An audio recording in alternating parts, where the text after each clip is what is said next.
is hushed, so my mind could just cease, so my mind don't erupt.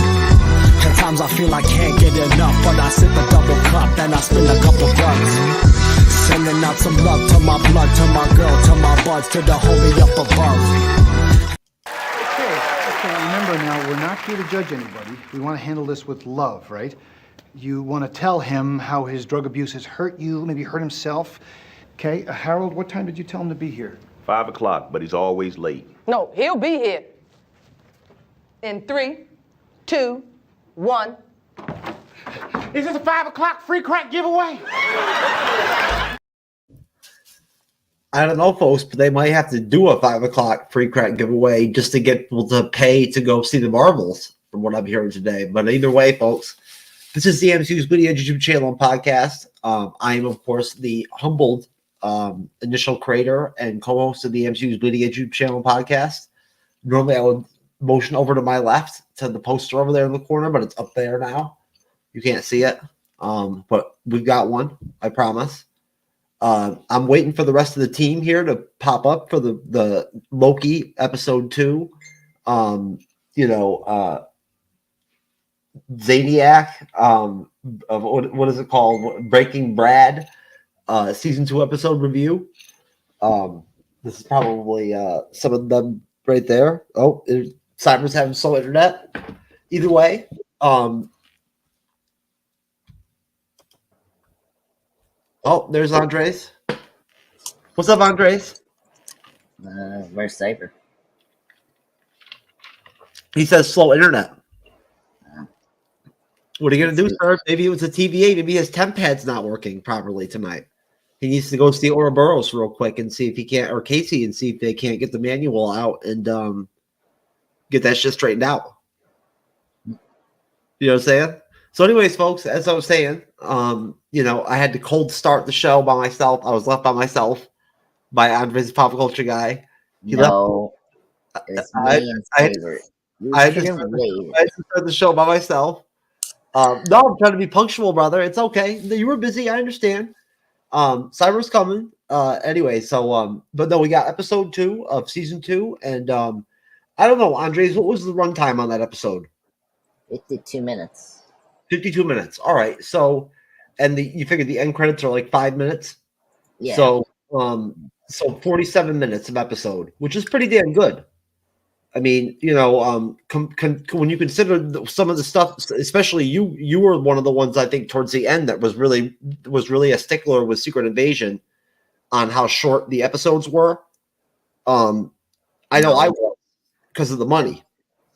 Yeah. Well, I mean, the thing was, it was getting shorter because they were cost cutting the show, because if you make it longer, that is a lot of money. So, well, once you've produced it, though, you've produced it. You've paid for it, haven't you? I mean, at that point, doesn't it behoove you to have your episodes on as long as possible so people actually? I mean, do you see what I'm saying? Like once you've paid that $250 million, you've paid it.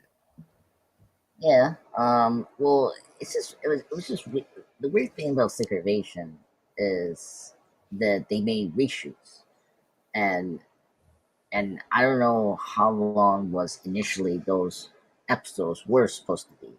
So I've still got to look into this whole reshoot thing because I still don't understand what they had to reshoot. Like what was so bad that they had to go back and pay more money to do reshoots and everything and whatnot. Like, I mean, Secret Invasion, I'm not even sure what the Rotten Tomatoes is on it. I'm sure it's not fucking good. No, I'm sure. I think what was it, like 16% or something like that, or 26% or something like that. I know it wasn't good, but no, folks, and we are going to talk about Loki, of course. It's just that some information came out today about the Marvels and the predictions in terms of box office. The Marvels could be potentially looking at over what's going to be Veterans Day weekend, and I'll tell you right now, I won't lie to you. This is going to be the first MCU film in probably I don't even know how many years where I'm not going to pre-schedule and pre-buy my ticket because I really don't care. I don't.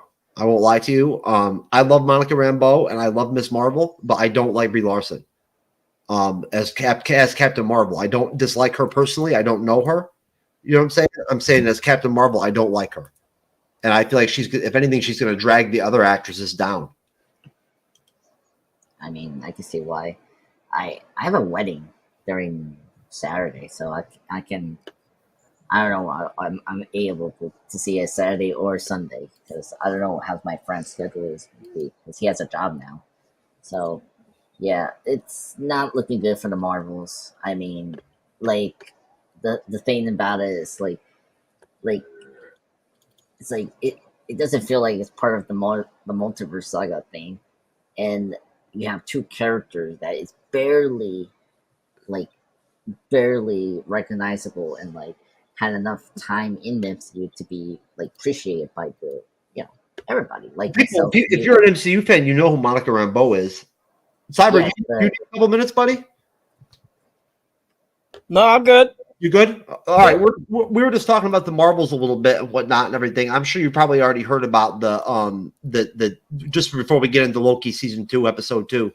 I'm sure you probably already heard some of the predictions that have come out in the last like day or two about what the potential box office could be for the Marvels for Veterans Day weekend. I think Veterans Day is that Friday.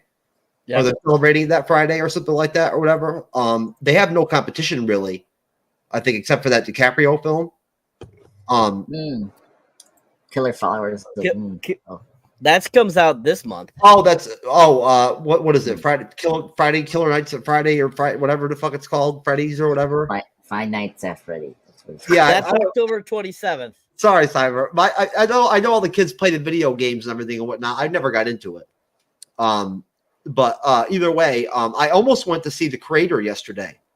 But I didn't go, but I might still go this weekend. You don't think I should go, Cyber? No, you should have gone and seen it. Go see it. It's great. I'm gonna go see it this weekend. But no, Cyber. It looks like now. Remember, you have to remember, folks. The only reason that Captain Marvel did over $1 billion worldwide was because it was sandwiched in between Infinity War and Endgame, and they sold it as if you had to see it, sort of like to see Endgame, even though that wasn't true at all. They kind of packaged it like that, and it was perfect timing, which is why they should have snuck the Black Widow film in there because Black Widow would have fucking just killed it. If they would have busted Black Widow out during that time period, holy fuck, man, that thing probably would have made $2 billion worldwide. Think about the movie ScarJo, all the money ScarJo would have made at that point. But either way, they're predicting that in the worst case scenario, that the domestic box office on the Marvels could be 75% less than it was for Captain Marvel #1.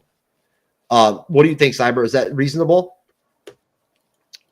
I mean, with the current climate for how people are liking, Marvel stuff, that does not shock me.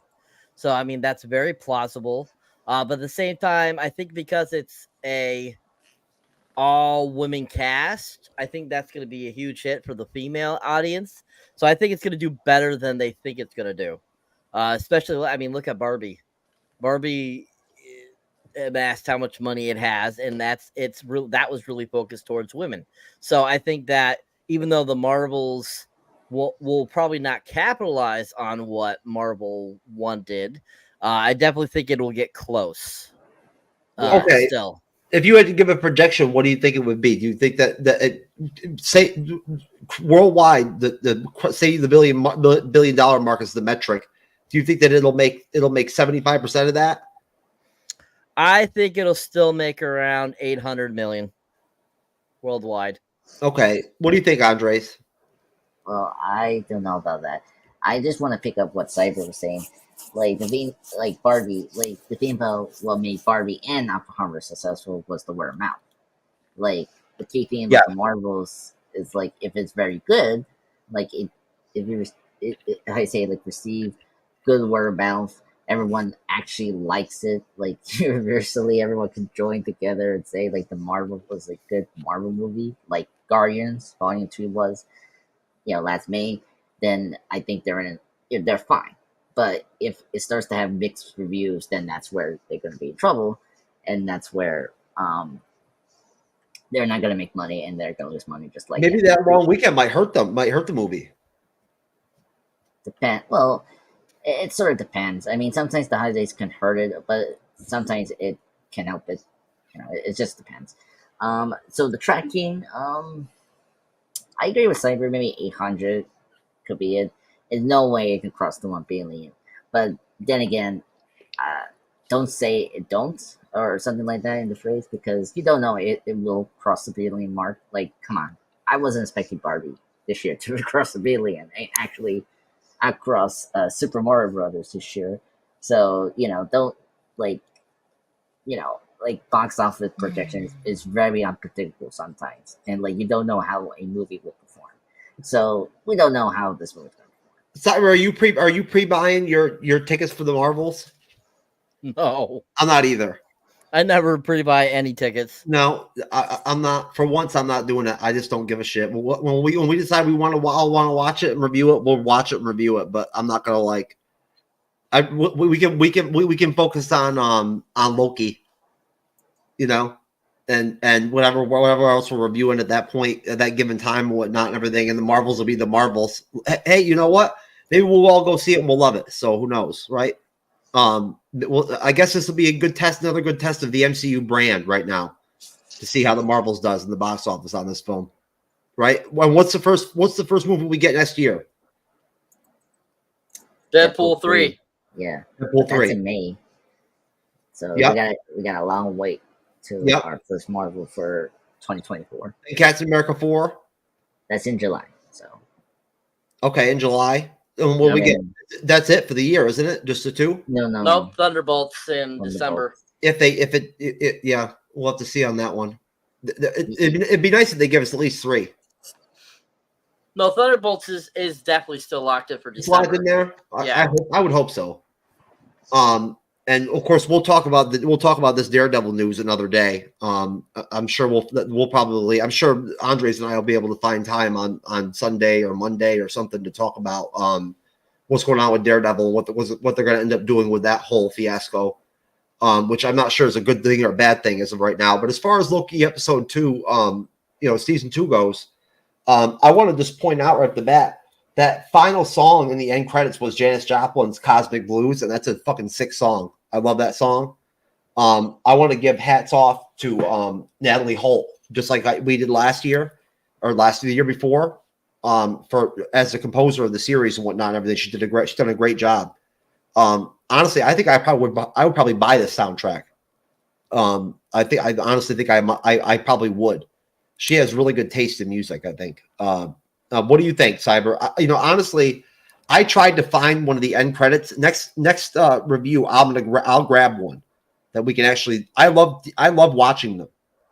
What do you think about them, Cyber? Do you ever watch them all the way through and watch all the different like stuff that they show of like the old school TVA, the newer TVA, the little sticky notes and everything and whatnot and everything, and the levers and the gizmos? I mean, most of the time I let it run through the credits and I watch. I don't really pay attention very much. It's mostly I'm just looking at the names of who is working on what and stuff like that. I don't really pay attention to the imagery. But other than that, yeah, I think it's a very unique post credit. Each of the episodes are very fun. What did you think of that Janis Joplin song? Did you know that was Janis? No, I didn't like it. No? Oh, really? Okay. I'm not a fan of Janis Joplin. I'm not a huge fan of hers. Andres, what about you? Have you ever really sat down and dissected one of those those end credit scenes? I mean, the end credit scenes just shows you what happened in the episode. So in this end credit scene, they show you what kind of occurred in the whole episode. That's usually the norm with the end credits for shows. Sometimes there's Easter eggs in there. Like there's been Scarlet Witch Easter eggs and stuff like that, and some of those sticky notes and stuff like that and whatnot. There's been some stuff like that. There's Easter eggs in there sometimes. Yeah, I remember that. Yeah. Episode 5 in season 1, with Journey into Mystery, they show the variants of the Lokis. You saw the kid Loki, and then the good Loki had a picture somewhere. The music by Natalie Holt. Natalie Holt is a great composer. I thought she did a really great job last season. This season, the music has been pretty spot on. And Janis Joplin, not my favorite artist. I mean, she's a very acquired taste, but she has her hits and misses. This one was a hit for me. I think it was actually good.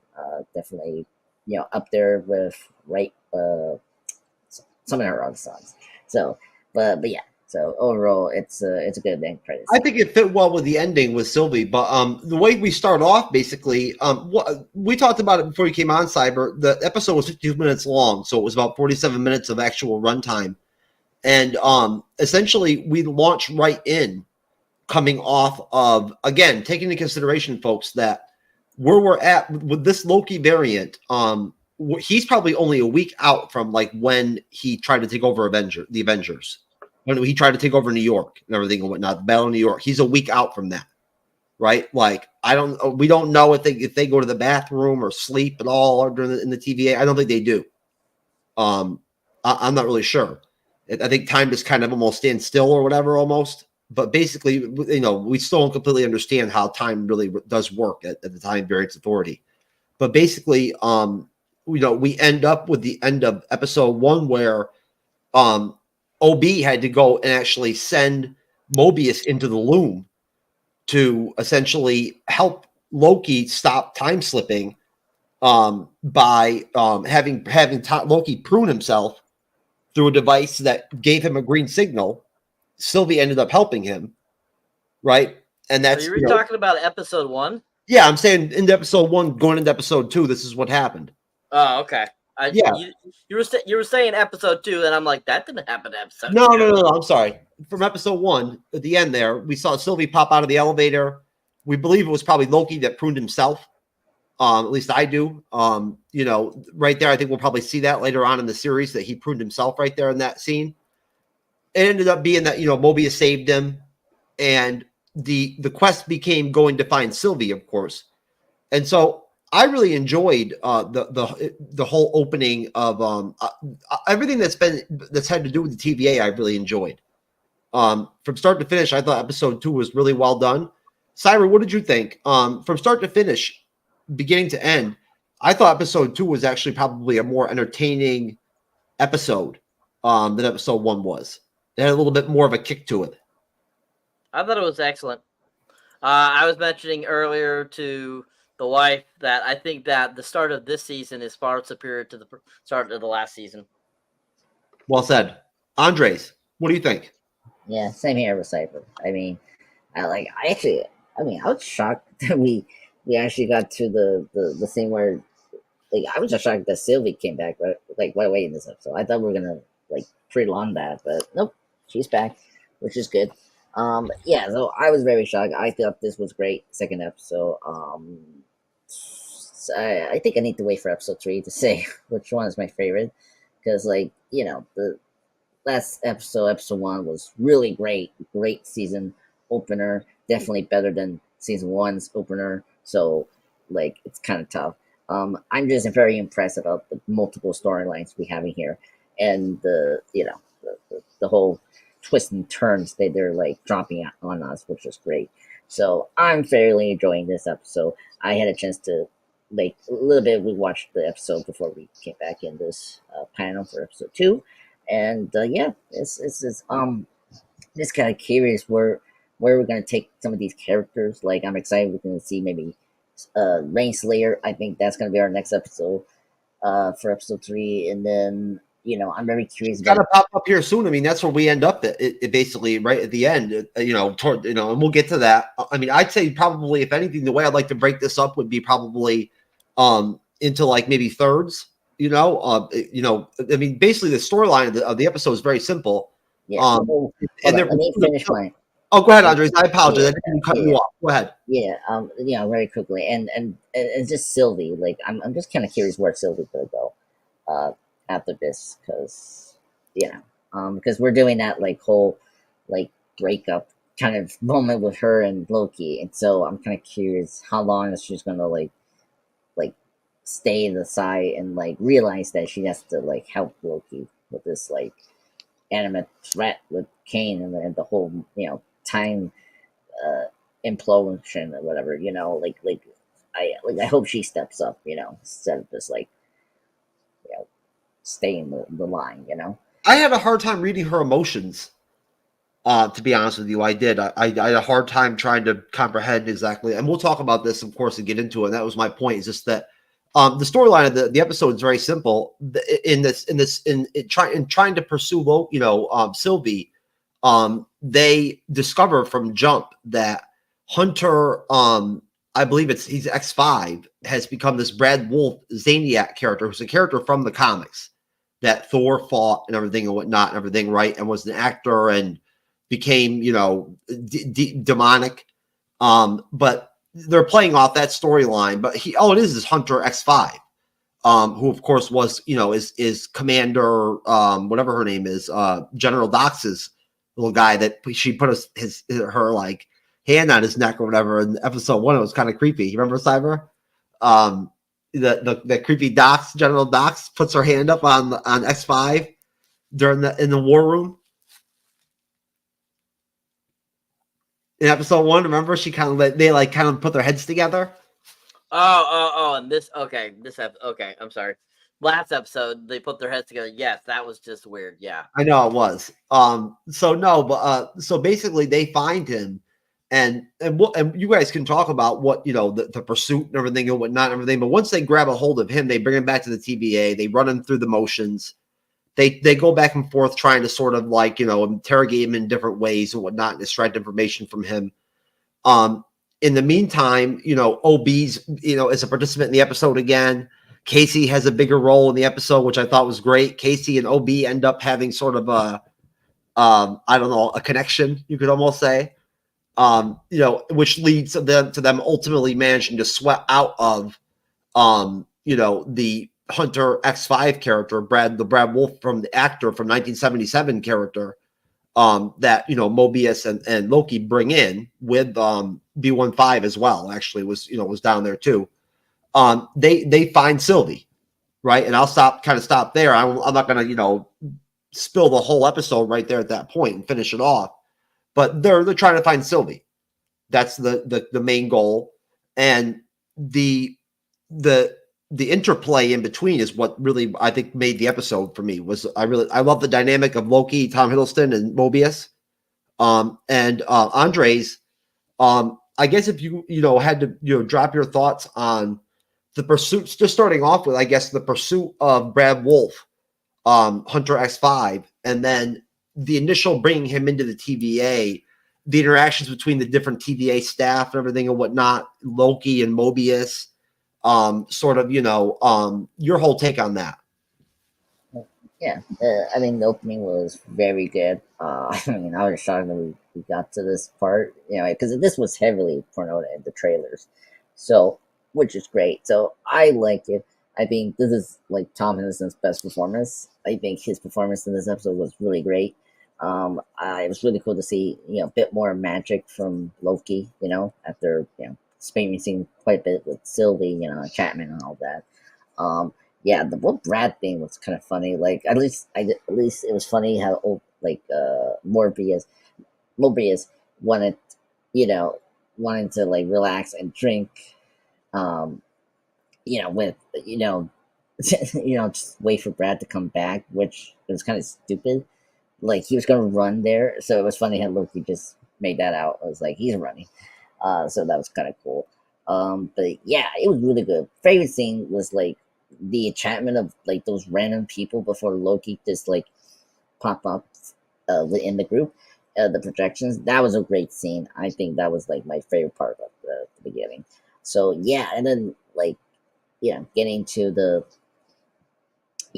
him getting captured and then be the prisoner for for the TVA. It was, like, really neat, and I'm very happy that we're getting more Mobius and Loki relationship more, which is great, which we'll get into more when we get the interrogation scene, because that was, like, great afterwards. And so yes, so overall great opening. Mr. Cyberneticshark, sir? All right, so the intro to the show, where we basically go on a little adventure, trying to find Brad, looking for Brad in 1977, who he likes to be called Brad now, as he made sure to let people know. And basically, he's a movie star in 1977. He's he's in that Narcan film, or whatever you want to call it. And basically Loki and Mobius show up. Not Morbius, Mobius. And they show up there at this like ritzy Hollywood premiere for this movie, and we get this like really great kind of chase sequence that was really well done. I thought I really appreciated that they had Loki use his powers again, because I feel like we really didn't get to see much of Loki's powers in the first season. Like we really didn't get to see him do, like we saw the other Lokis kind of use her powers. We saw Sylvie use her powers, but we very rarely saw actually Loki using his powers. So it was cool to see him using his imagery trick that he does in this film. And that chase sequence was just really fun because it kept going down all these different corridors and stuff like that. Mobius was in pursuit. Loki was in pursuit. And basically they're able to capture him with his shadow versions of himself, which was really cool, which I don't recall seeing in anything really, him using his shadows. Maybe prior to this, I just don't remember it, but I don't recall him using his shadows. Kind of like almost like Peter Pan's shadow. It made me kind of think of. But that was really cool that he was able to use his shadows to capture Brad. And he ends up, has like 3 or 4 different Lokis around him. And even Mobius, when he finally catches up, he can't tell the difference. And the others, like 3 disappear, and then he's not talking to the real one, which was really funny. And but like the whole kind of like Loki kind of playing the good guy, bad guy kind of character was kind of cool. Leading that up to his capture, they end up taking it, back to the TVA, trying to interrogate him and stuff. And Brad ends up saying all these evil things to Loki, like trying to get him riled up, and same thing to Mobius. And I think that was really well constructed. Because you're expecting Loki to lose it because he's a villain. You feel like he would lose his temper. So like when he doesn't do that in that sequence, I was really impressed that he didn't lose his cool. And so like when Mobius loses it, I was like kind of cracking up, going, "Holy shit!" Like like Mobius loses it, but Loki doesn't. Like what's going on here? And them going down like. Him following down, trying to talk to him, Loki to Mobius and stuff like that, and they go have the key lime pie. Which, by the way, that key lime pie looked freaking fantastic. I wanted to reach through the screen and eat it. It looked that good. I wanted some of that key lime pie. It looked so freaking good. And as they're eating it, I'm jealous. I was being jealous. I was like, why don't I have a piece of this key lime pie? Like, god damn it. And so whether having that conversation there, kind of. Loki kind of asked him, like, why don't you want to know about your other life that you could have had? And Mobius like, I've known this my whole life. Why do I need to know that? He's like, why should I look at it either and then feel bad for myself when I'm perfectly happy what I'm doing now? So I saw kind of Mobius's point there. I thought that was really good that he made that mention. Like, why do we care about what our past life was when we're very happy with that? And okay, you dyed your hair. That's wonderful, sir. I told you I dyed my hair red once in a while. You just didn't believe me. Well, I finally did. It's just a really light red. That's why you can't see it very well. Okay. Anyways, it's not red. What are you talking about? I've got to redo it again. It's red. Believe me, it's just like a really, really light red. I didn't use a dark enough red. Cool. Anyway, so that conversation was really done well. I really enjoyed that.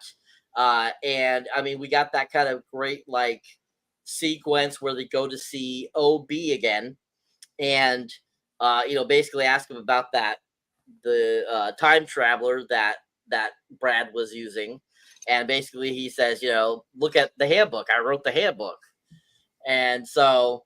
We have kind of like all that interesting, like little back and forth with the other TVA people. We got Casey there, like you mentioned. We have B1 Hunter there and all that kind of stuff. And eventually, they get to an idea of how to coax out of Brad if he found Sylvia. And that scene was freaking fantastic too. Absolutely awesome. I absolutely loved it. I loved, how they used that machine that allowed him to put him in a box, which was really cool. I thought that was absolutely hilarious. And like Loki acting like he doesn't know how to use it, but I'm sorry, you could tell he knew what he was doing, but he was playing the part like, oh, I don't know what I'm doing, blah blah blah. And but every time he made it shrunk a little bit more, it was absolutely hilarious. And Brad's like, thinking that he's gonna accidentally squish him like he did that table or the seat, I mean. And finally he pulls it out, and he gets it out of him. And Mobius, you find out Mobius was in on it the whole time, even though he was outside going, "Let me in, Loki, let me in," type of deal. And so leading up to them finally, figuring out that that he did find Sylvie. It just was a great opening sequence. So much fun. So well constructed. Really greatly directed. Just all around really fun. Yeah, the interrogation thing was probably the best moment because you're right. It was kind of funny that like Loki was the most calm person, and then Morbius was the one that was like outright got angry at Brad or X5 or whatever his name is. But yeah, it was very funny. And then yeah, I was shocked we got pies. You know what's funny about this episode? This episode should be breaking pies because like literally this episode was about pies. Like we got pies in the TVA. We got apple pie in McDonald's. I'm like, what? Like, yeah, the brat guy, the yeah, pies. Oh my god, like what are you doing? You're throwing me off. Brad pies. Breaking Brad pies. I'm breaking you in. I am making sure you can survive our comedy.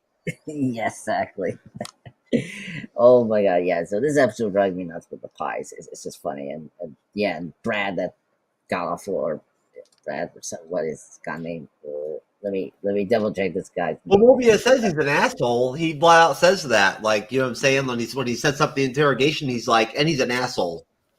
Yeah, that was one thing I did not like about this episode was that X5 Brad, aka Brad, the actor was like he was so awful. He was so annoying, and I just wish Loki could kill him. I wish he died in this episode. Like I don't know why. He was trying to be the most arrogant prick that he possibly could. Like that's the whole thing. Like they set him up for that from episode 1 that he was this big prick and everything and whatnot. You saw how he treated Mobius when he found Mobius's Jesky magazine and whatnot, right? And then look what he goes and does. Yeah, but for old to keep him safe from the sacred timeline, So after the interrogation and Loki and Mobius is walking together to they didn't know where they were going, so it was kind of funny. They didn't know where they're going, so they went to this random location that they sell pies, which was hilarious. And I really like the conversation between as Cyber mentioned, that Mobius and Loki asking Mobius why he isn't curious about his past, and and I agree that it's not who he is now. He's a different person. He likes what he's doing as a TVA agent / analysis person. So I really like that, and I always like reading the references to the movies into this episode. Like I really like he brought up the Avengers, the 2012 events and how all that pissed off Thor and Owen back in Asgard, and then of course throwing Tony out the Stark Tower during the third act of the Avengers. That was really great to hear that from Loki, and that he didn't control that. He really was an angry kid, just having full of rage to the people. And that was just a week ago. That's the thing about it, is that was just a week ago for him. You know what I mean? And now you see he's almost like a therapist to Mobius, which is why I think it's important to hone in on Andres. And I'll let you finish. I don't mean to cut you off, but I just wanted to point out that you see the role reversal. You see the shifting. You see the by the end of the episode, tell me that you don't get the sense that Loki's going to end up becoming the guy that's running the TVA. I mean, that could be possible. I disagree. I think that Mobius and Loki are like compatible. I think they're heading the right direction. Like they seem. Mobius, but he needs to be kind of like led. Almost. Well, yes, but you know what I'm saying? Like he's better. No. Mobius can lead. It's like Loki needs to lead to a direction. Because like Loki, like yeah, he has like ideas and ambitions, but like he sometimes he's given to them. Like remember, he only got to the point of the Avengers because of Thanos. Like Thanos gave him the army. Thanos gave him the Mind Stone. You know, gave him this opportunity to take over Earth. You know, like everything that Loki, passed and whatever Loki we've been through, over the years. Like he's always given, he always gets the stuff, like handed to him. Where now, with Morbius, he's actually taking up the lead, by Morbius, because Morbius is directing him, and like influencing him to be a better person, So like, I feel like they both feel compatible, and like, it's just like how they control their emotions is kind of different. That's the thing that's interesting. Like Loki, like I think because last season he kind of did admit to himself that he doesn't like hurting people, but he does it because he wants to be respected. From episode 1, like as we review in episode 1, season 1, that he wanted to get respect, and like how to do it was to hurt people. Power. And Want power. exactly. So that's why I think where Morbius, like he likes to be, like he's this typical like desk agent, but he wants chaos. He wants the adventure, and like Loki, the god of mystery, gives him that opportunity. That's why he took the chance on this version of Loki to capture, Sylvie in the last season and all that. And so, I feel like their relationship is much more just, they go very well like sandwiches, like they're peanut butter and jelly together. We'll get to the end of the episode. Yeah. But, so after the interrogation, let me get into the other stuff. So after the interrogation scene, like the bubble like trapment to Brad was also great. Like I like that Loki knows that he's a villain.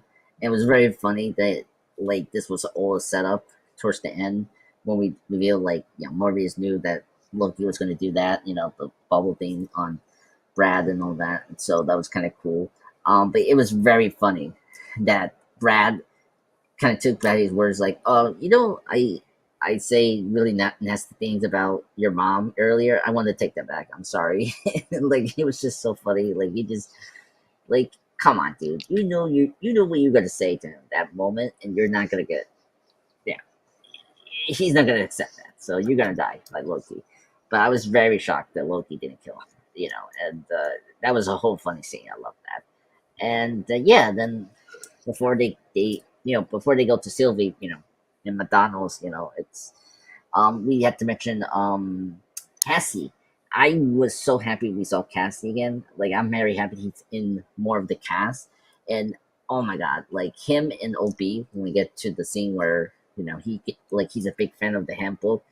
Like it's funny that Cassie, out of all the TVA agents, is the one that read the handbook, and I never expected to see Cassie and OB be the perfect match. But well, let me jump in right there and let me just fill a little bit of information in to gap in a little bit of stuff, because Casey does end up becoming very pivotal because he actually knows what's been done to Brad's tempad, right? Like it's been sort of manipulated or whatever, whatnot, and everything, right?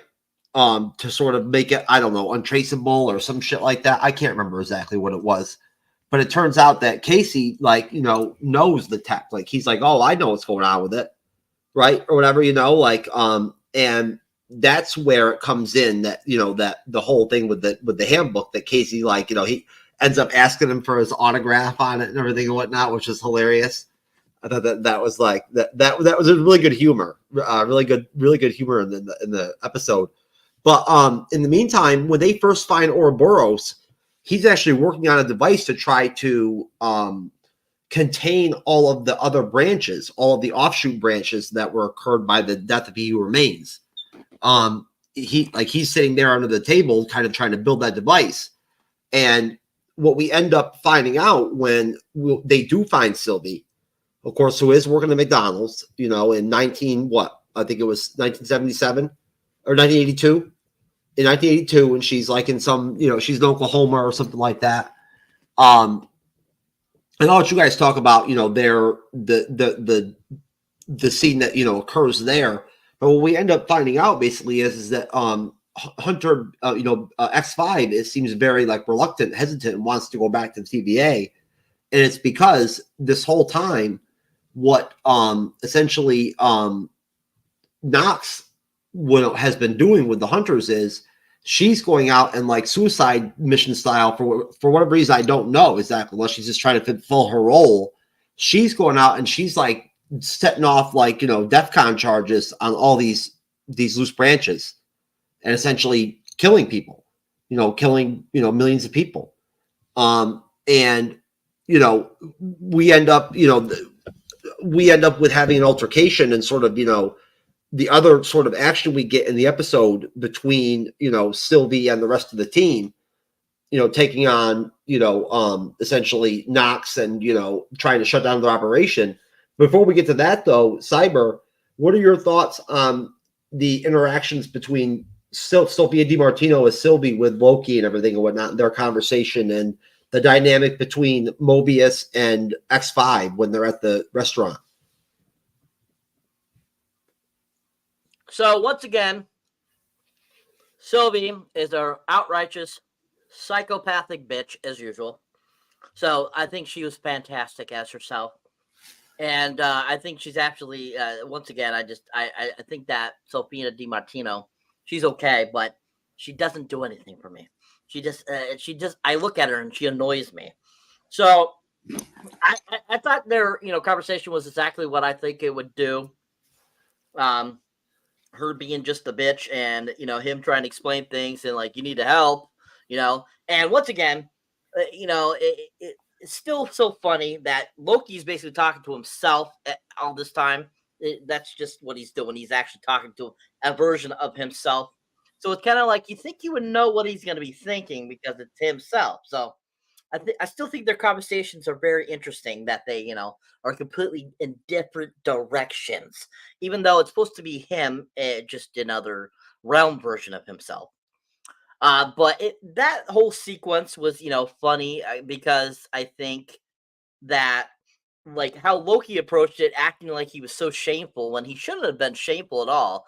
Like, he's like, you shouldn't have killed He Who Remains. Like, you can see what's going on from this, that was not a good idea. And, it's like he's trying to play kind of like the card where he's like, I'm ashamed kind of deal. And I just kind of was cracking up going, what are you, like, dude, like take care of this. Like, come on. And I'm just like, she's acting just all smug and crap and stuff like that. So, like, it went as planned as I thought it would. It definitely had that same kind of interaction they've always had, even all through season 1. And this is the first time meeting after she killed He Who Remains. So, you knew that there was gonna be tension there. So that wasn't surprising. And then when Mobius in the Brad conversation, and is absolutely hilarious because Mobius is trying to make like lightheartedness of this, and he's like trying to be funny and like, this is great and all this stuff. Why are you such a rush and all this stuff? And Brad just kind of like, we need to get back to the TVA. We need to get back. This is not a good time to be here. We need to get out of here, type of deal. And you're just kind of like, what's going on with Brad? And that it finally kind of Mobius kind of gets that idea. He's like, "What's going on here, bro? Like, why are you acting like this?" And he pulls it out of him somehow because they end up going outside to see Loki and Sylvia. And basically he breaks the news that blah blah blah is going to be screwing the timelines, basically destroying them, and that we got to get out of here. So we're not in there. We got to get back to the TVA type of deal. And I think that whole interaction with Brad was just a really funny thing and just worked so well. And I think that the guy that played Brad did a fantastic job. He was such a douche, and he just worked it so well. And I loved every moment he would say something. You're just kind of like, I know something else is gonna come out that's so douchey, and he did it perfectly. And I just loved it. I thought it was fantastic, and just all his interactions with that stuff was really funny. And basically leading up, to that whole conversation there, just both of them worked really well together. It was really enjoyable throughout the episode, and especially when Mobius and Brad are talking, and you get that great view of the old McDonald cups. And I love how they reference the McDonald's stuff, like drink your shake. He's like, and he's eating the apple pie like that, like Andrea said earlier. He's like, he's eating the apple pie. We had the lime, key lime pie earlier and stuff like that. So really great ad placement here too that worked well to their advantage. But great sequence. Really enjoyed it, and I thought it was a great added portion of this episode, and really made it flow very well. All right, Andres, hold on one second, please.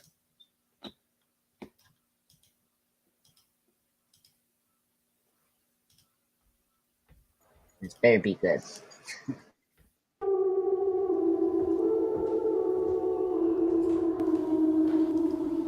Hobie? Hello? We have a little bit of a situation we wanted to run by you. Mobius! Wow! Great to see you again! That's what's been happening. Wow! Time slipping. Wait, you know that? Yeah. You've seen that? Yeah. Can you fix that? No. It's impossible to time slip in the TVA. I know, but we just saw it happen. Yeah.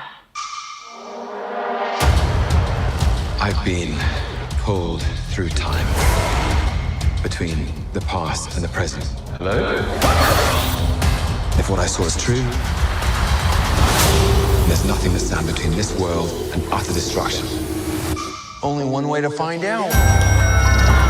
Little good old-fashioned legwork. Listen, we have different styles. You're a man of action, which is fine. I take a more slow, deliberate, cerebral approach. It's really goodbye.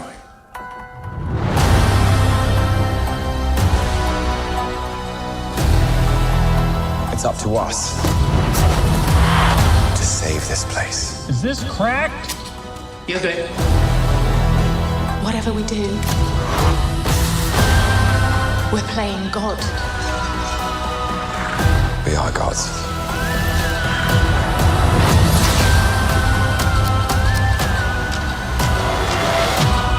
But how do you choose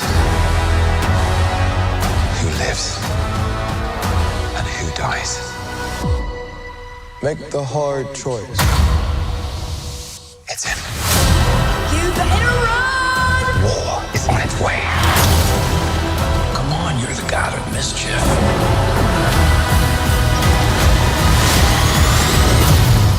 Always have been.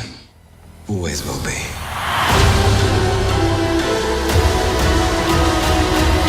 A little over the top, don't you think? I thought it was spot on.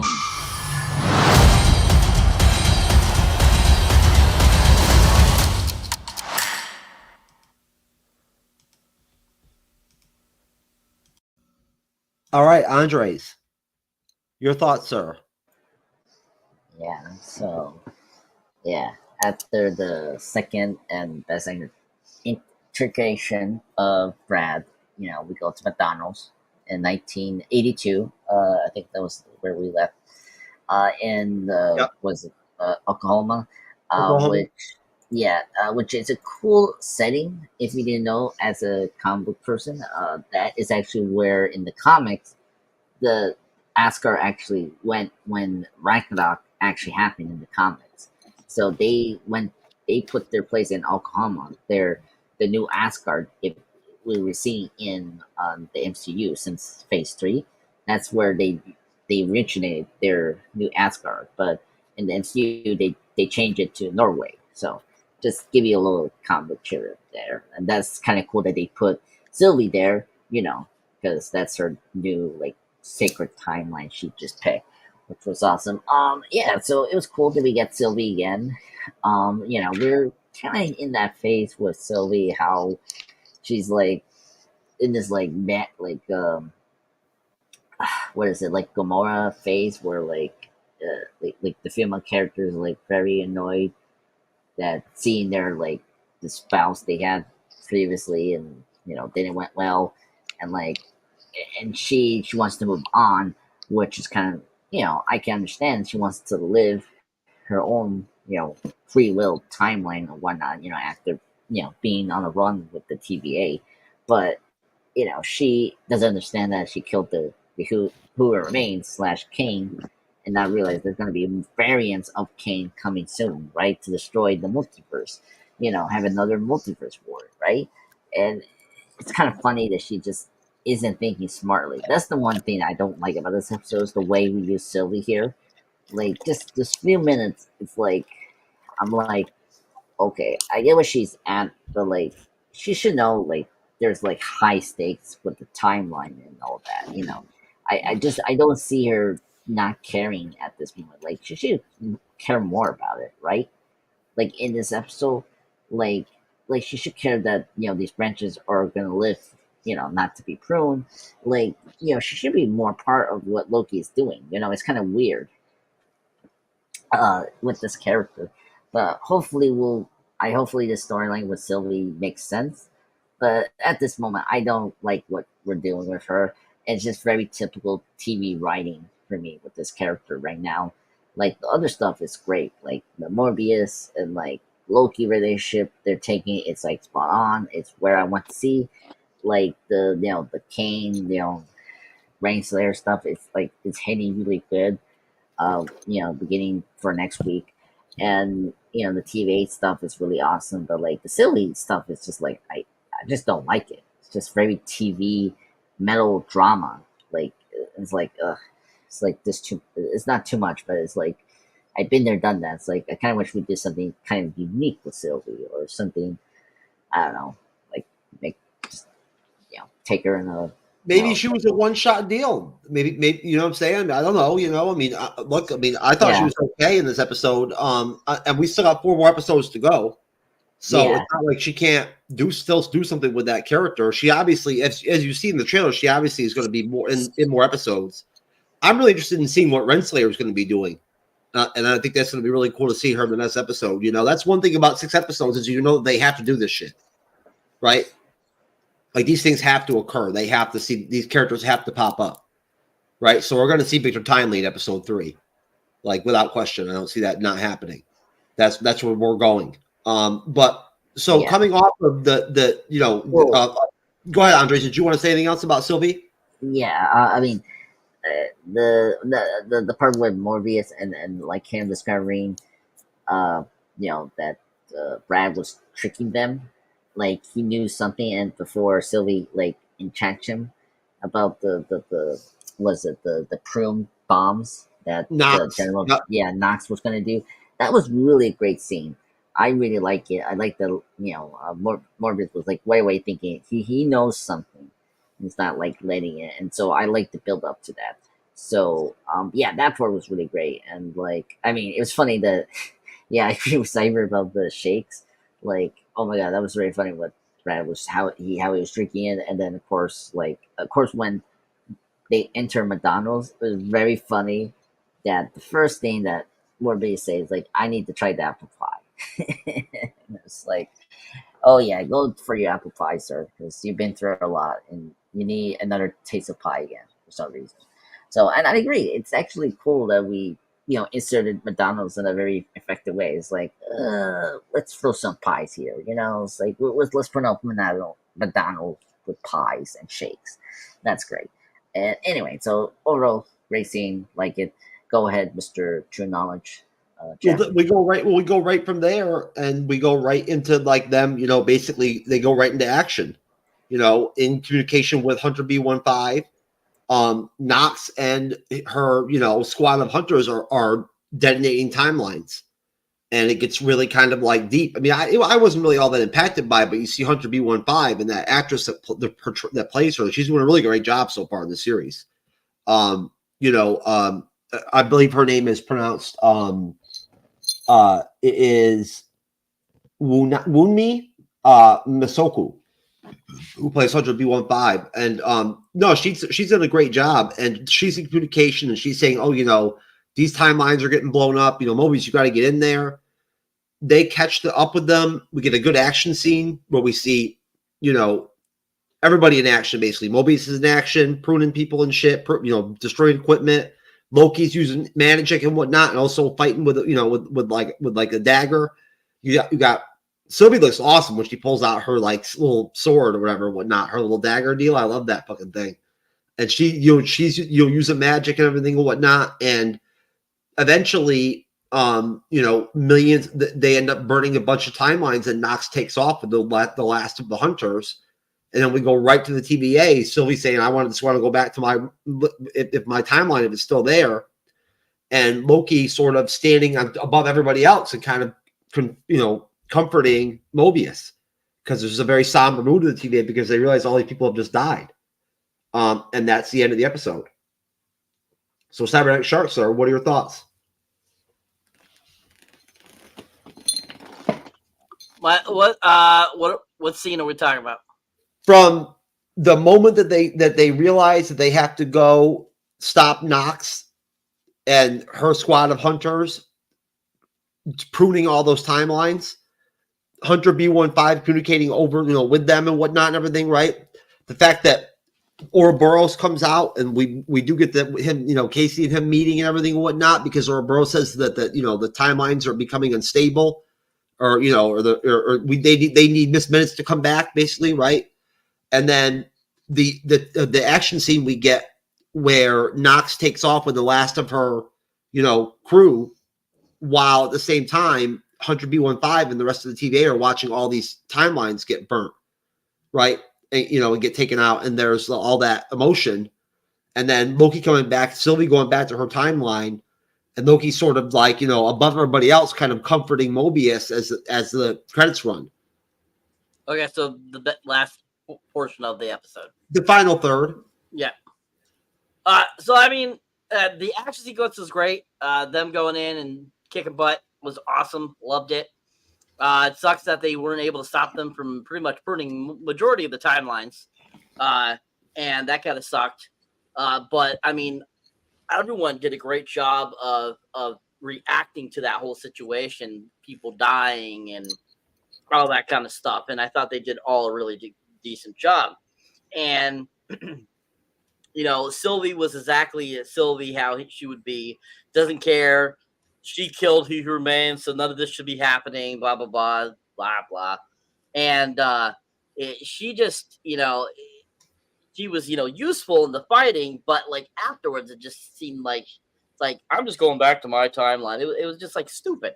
It was like you got to give a crap at least. There's got to be something in you. You think you killed and stopped what was going on, and you're still going on about how the TVA is the evil here, but yet the TVA is trying to stop it, and you're not seeing the picture, Sylvie. You're not seeing the picture. So it's like she was annoying as usual, but all the action was fantastic. Loki was awesome. Mobius, so you got me saying it now, Andres. Mobius is on, and all of them did a really good job. I mean, and then of course the whole thing with Casey and with OB and Hunter B, and then basically him explaining what's going on kind of with the time paradox, what's going on with the line and stuff, that he's trying to figure out how to sustain all the other things. But since they're all being pruned, I think he doesn't really need to do that anymore now, because we saw what happened to the timeline. So it'll be interesting to see how that kind of plays out, because where we left it, we gotta, basically they're kind of screwed because they need He Who Remains to be able to open those doors. Miss Minutes. Yeah. Well, they need He Who Remains and Miss Minutes. Okay. Because He Who Remains is the one that built those. Oh, that's right. They need his temporal whatever the hell it is, whatever that is. Yeah, and Miss Minutes is a key to that, but they need both. So basically, we find that out, which was kind of cool and interesting because, as we said, at the very end of last season, all those pillars became, Kang variants, whereas everything is Kang there now. So that makes complete sense that, you would need a Kang in order to be able to do certain things now at the TVA. So I think that was a great tie-in to bring in Kang, a variant of Kang, into this. And of course, could you see that turning into where Victor Timely could be a good guy? yes and no. I mean, I still think he'll have his own agenda, but he'll make it look like he wants to be good because he is a Kang. So, I mean, I don't know of any Kangs that were good. All of them have their own agendas. So, I mean, in essence, they could change that from the comics and make him a good guy. Most definitely. I mean, everything's possible. Anything's possible when it comes to, Marvel, Disney, whatever you want to, So, I mean, that could be a possibility that they make him kind of like an anti-hero in this series, maybe. But overall, I think that, it's going to be interesting to see where that goes. But I loved Kehu Kwan. Once again, coming back as OB, he was great as usual. I love it when him and Casey, are exchanging pleasantries about his book because he wrote the TVA log book, and he's like, "Can I get your autograph?" And that was freaking hilarious. And but altogether, I mean, leaving on to where Sylvie goes back to her timeline, she has that brief conversation with the manager guy who was a kid, and basically, Loki trying to console Mobius there at the end too, after all the timelines have been pretty much torched. They're able to capture the rest of the people there and destroy pretty much everything that they were using to try to prune everything. But it's going to be interesting to just see where that goes after what happens to those timelines if they're completely gone and so forth. But really great conclusion to the episode. Really fantastic. Really well done. And absolutely loved it. I thought it was good. And yes, he probably was trying to hit it. I would have hit it. You can say what you want about Sophia DiMartino. She was pretty damn good to me, especially in that McDonald's outfit.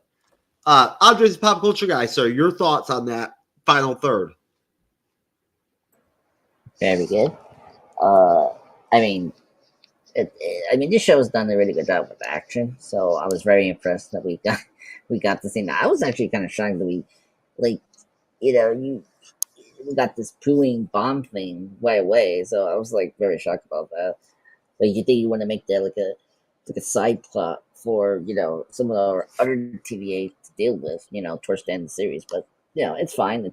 We dealt with it in this episode. Let's sweat it quick, which is kind of neat. But yeah, I agree with Cyber, with Sylvie. Like, she's great in action scenes.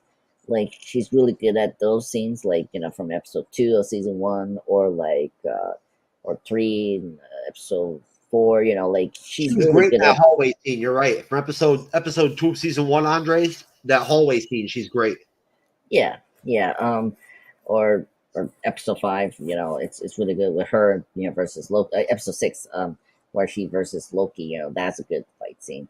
But when, like, unlike last season, her emotions in this season is just like, it's not making a lot of sense, and that's where, like, she's kind of like, she's just there, like, towards the end, it was so funny. Like, it's like Cyber is right. Like, you should give a damn. Like, you're going to be in the secret timeline. You don't know your timeline is going to be pruned or like get affected, right? I'm like, I don't know. Like, I guess she wants to live her life, but like, what about the others that should survive? Like, I don't know. It's just very funny where she's getting this attitude from. But nevertheless, the action was great. I love the mechanism of the portal doors we always see in the TVA. That was kind of cool how they did it. And of course, towards the end, like, Casey found Rainslayer. That was a cool moment in the episode to end. Oh, that's right. He did. He locked her in 1907, I think, is what it said in the screen. Yeah, so, like, that was a cool, like, stinner to end this episode on, which was great. And so, yeah, it was a good final sequence. Like, I like, everything where our characters was reacting is great. Like I was just happy that we got more TVA, characters being more involved. Like from B15, Casey and OB. Oh, that's another major thing. Is the temple, Bloom. yeah, Bloom, right? Like he doesn't have access to that now because of Miss Minutes. So I'm very curious, like that is going to be like the thing we're going to see towards the whole series is the impending death of the TVA location. Well, Cyber pointed out too that we also have to have He Who Remains as well. Yeah. Yeah. You also brought up the question of a good king. Victor Timely. What if Victor Timely? What if they enlist him to come in to solve this problem that could potentially like destroy the TVA?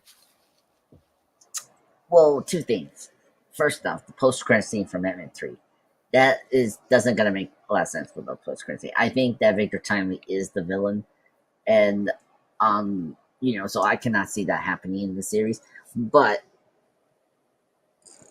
adding the comics, there is a good Kane, but that's like he's actually a young adventure character named Iron Lad. Iron Lad, yeah. Yeah. So I don't know that they're gonna bring that character in the show, like because we're not. Yeah, so I don't think they're gonna bring like a good Kane at all. They probably want to save that in the movies, maybe, like save a good Kane, in the, with a different plan. Yeah, I agree with Cyber. Probably save Iron Lad to be somewhere else. Iron Lad's gonna be in the Young Avengers project, whatever they're gonna do that soon. When's that gonna be? Phase 8? Oh my god, maybe. Oh my god. Like, I don't know. Whatever. I forgot all about the Young Avengers. I know. It's like they literally have half of the Avengers. The only people, the only three they haven't gone was Iron Lad and the twins. They brought in the twins, but the twins as older twins. Yeah. They're bringing what's his name in. They're bringing in one of the twins in the Agatha series. Oh yeah, maybe. And they confirmed that what's his name is going to be Mephisto. If that's true, I'm not believing that. Like, it's confirmed. It's already been Marvel already trademarked it through the trademark office. So Sacha Baron Cohen is going to be Mephisto.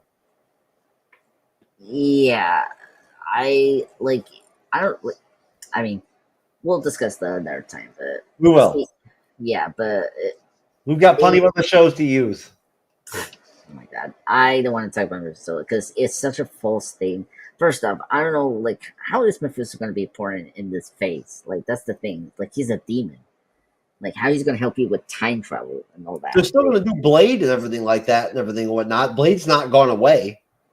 Yeah, but like at least Blade makes sort of sense. I don't need these characters to be connected to the multiverse saga. Like, all the first three phases, like some of the projects weren't connected. Like the Ant-Man films weren't connected at all. During the Infinity War saga. Cyber, don't you still want to see Blade and Ghost Rider and all that shit? I still do. Who the hell doesn't want to see those That's characters? what I'm saying. They're You gotta have Mephisto, Andres. You can't have Ghost Rider without Mephisto. Well, if you think about it this way too, the demons like Mephisto characters like Surtur and all that kind of stuff, Ghost Rider, stuff like that are from Hell. Hell can technically be considered a part of the multiverse because that's its own area. It is. So right. Technically it could be a part of the multiverse if you look at it that way. I get where you're coming from, Andres, where they're going to fit in. But at the same time, because this is the multiversal saga, really they could take anything. They could take it from there. They could take it from space. They could take it from Earth. These are all their own realms. So technically they could bring them in. It's a different dimension. Where Mephisto is at is a different dimension, but it's the same fucking thing. It doesn't matter. Yeah, actually that makes a lot of sense narratively. If you guys, Plus the Darkhold's still in play. You know what I'm saying? And Mephisto he does the Darkhold. That's his shit. You know what I'm saying? Like that's the whole deal. And they already said that they want to bring Lilith in. Yeah, that's true. From the Midnight Suns, from the Ghost Rider shit with Johnny Blaze and everything and whatnot, and Blade, and like, you know, Yeah. they want to do all that. They want to do Midnight Suns. They do. If they commit Midnight Suns in these How phases. they're going to do Morbius, I don't know, since Morbius is already over at fucking Sony. But go ahead, Cyber. Also, another thing that just came to mind, think about it. We're not done with Wanda either and the Darkhold, because don't forget, we're getting the Agatha Harkness TV series, which that's going to deal with that area too. So Mephisto is very plausible. I mean, if you remember, I swear they really did give an Easter egg in the first season of Loki at the church that Mobius is at with that child. There is a picture of him on the glass. So we do know he's coming at some point because Marvel's telling us that they're going to do that. But the WandaVision too, Cyber, remember we saw all that different stuff that could have been him, and we don't know. They never confirmed it. Yeah. Yeah, that's true. So, I mean, it's very plausible that he's coming in. And I feel with the multiversal saga, more than likely, because Blade's supposed to be a part of it, Mephisto would be a perfect bad guy for Blade to go against. Because I feel that Mephisto would be definitely that realm that Blade would really work well with, and Ghost Rider and all of those characters. And like Jeff said, that has been talks about bringing in Midnight Sun characters. So Mephisto also would be a great... when things were normal, right? Yeah. So we'll see. I mean, it's all plausible. It's all that can happen. The Sacha Baron Cohen thing, I have not read anything about that, but I have heard of it. So that is very possible that he is going to be playing Mephisto if it's trademarked. I mean, if it is trademarked, most definitely. And definitely that would be a great article to find again, Jeff, if you could. They trademarked him. They trademarked him as not as just a character. Like they didn't give him a name, but he's in the series. He's going to be in the series, and the Hood, right, is going to be the villain of the Ironheart series. The Hood. Oh yeah. It's his shit from Mephisto. Yeah. Right? So, he gets his hood and shit and gets his abilities and whatnot, his demonic powers. He's going to be the villain of Ironheart. He gets that shit from Mephisto. So yeah. So there you go. Yeah. So it's very plausible and it could happen. Yeah. So there you go. And you know what? That honestly, Cyber, that makes me feel better about doing Ironheart now. You know what I'm saying? Like now that that kind of adds some gravitas to the series a little bit, whatnot, to where like I feel a little bit more proud, like a little bit more pride when I wear my Ironheart t-shirt out in public, because I already got it. You know what I'm saying, Andres? I'm that pumped for Ironheart, baby. Right? It's my favorite series ever since she was in Wakanda Forever, the best Marvel movie ever, other than Thor: Love and Thunder.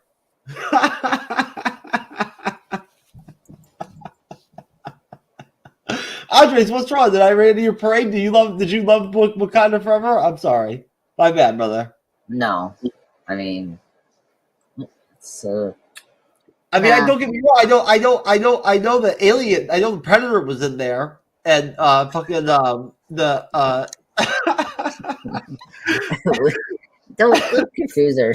The Predator. No, the Predator was in the movie. You saw him. No. Fucking, so was who else was in there, Cyber? Power Ranger. Power Ranger, baby. Yeah. Okay, like at least I could give you the Power Ranger things. Like, yeah, like they were wearing Power Ranger like suit. Yeah, it's just like I could give you that, but no, Predator is like I don't know what you're getting. But anyway, what if we get Namor again? Well, that's the thing. It's like, where are we gonna get him? I don't know. Like, maybe he'll be in Loki episode 3. So, what do you think, guys?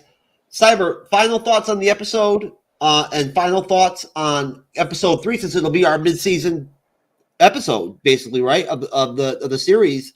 Then to you, Andres. So, final thoughts. Like I said, just a really fantastic episode. Loved it. Thought it was great from start to finish. Great action, great acting, great, CGI work, great, everything about this episode was just really well done. I didn't pay attention very much to the music, so I can't say I hated it or liked it. But I do recall that there was nothing that came across that I didn't like.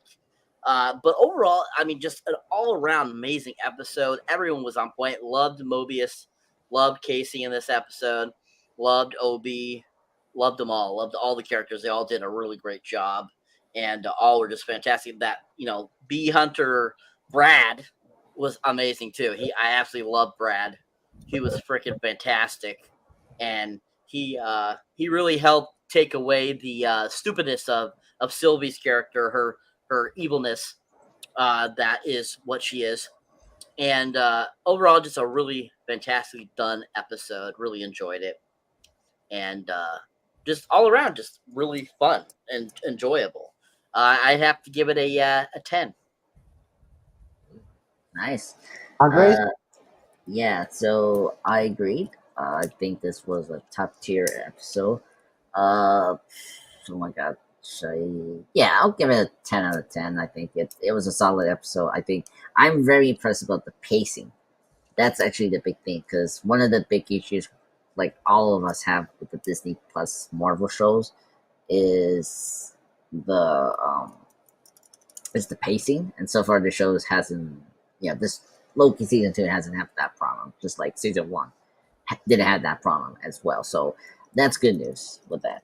But yeah, so I think it's a 10 out of 10. I think everything is great. I'm excited for next week with the episode. Hopefully they can keep its momentum going, because like 3 and 4 is where we could tell that the show is going to go downhill. Like, we're looking at you, Iteration.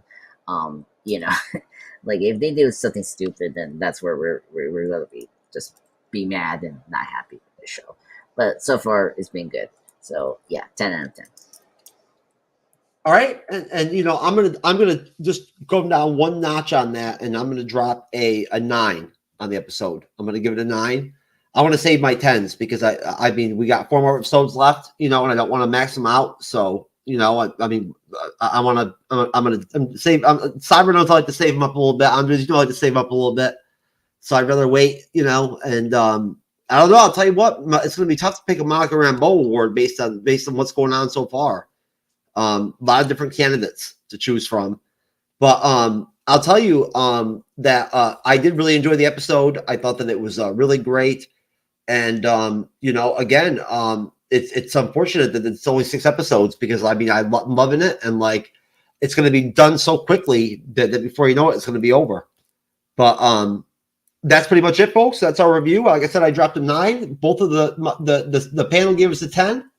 We're going into episode 3.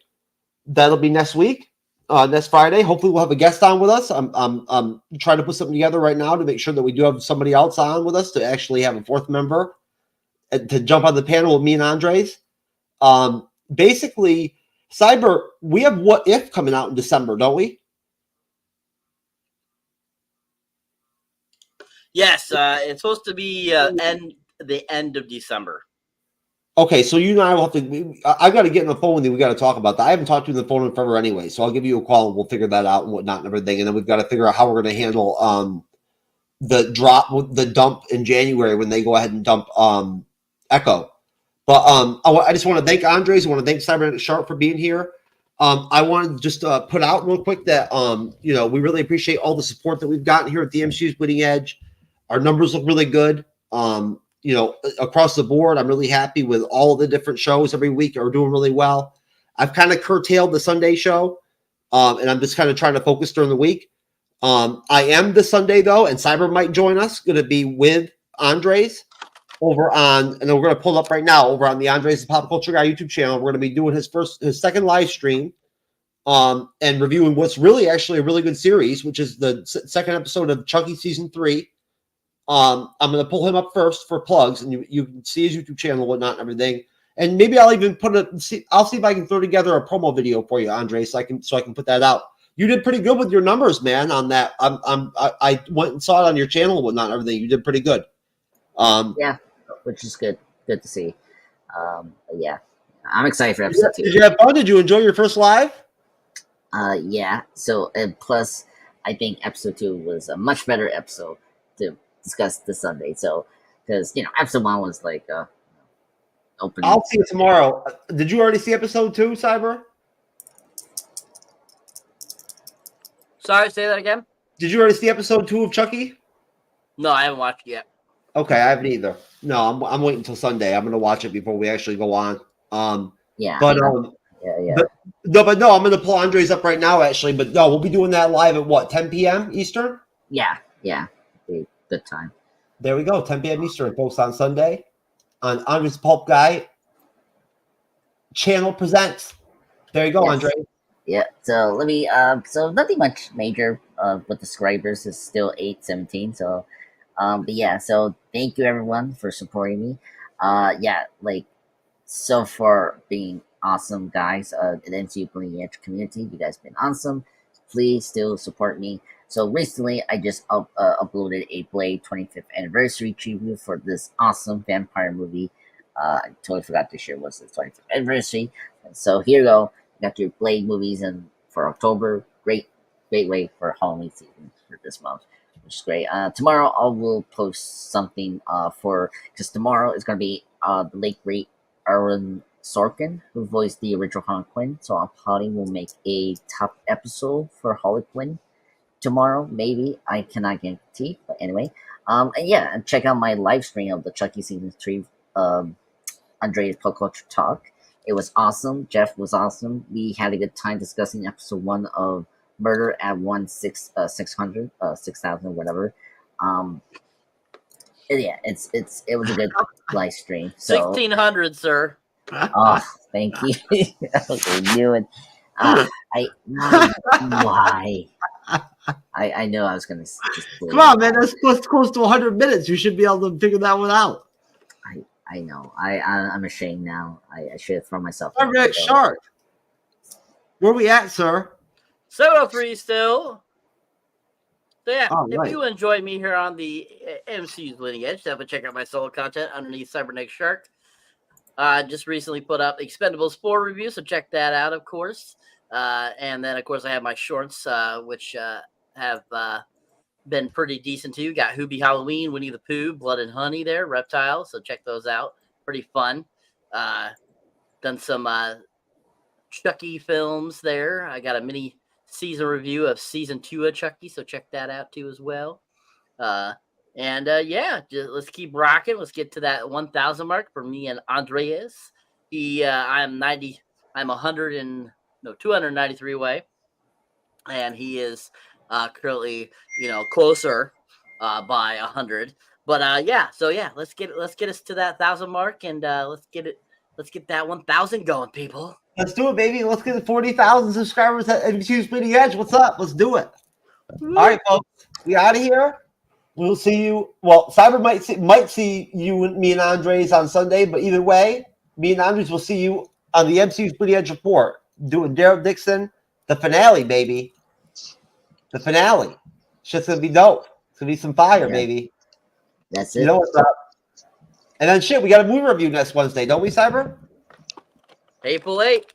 That's right. Hateful Eight. There you go, folks. We'll see you next time. Take care. We love you. God bless you.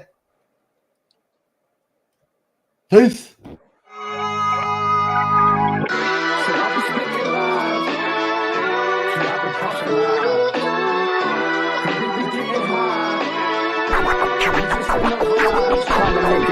Just let a man breathe and just hush so my mind could just see, so my mind don't erupt. At times I feel I can't get enough, but I sip a double cup.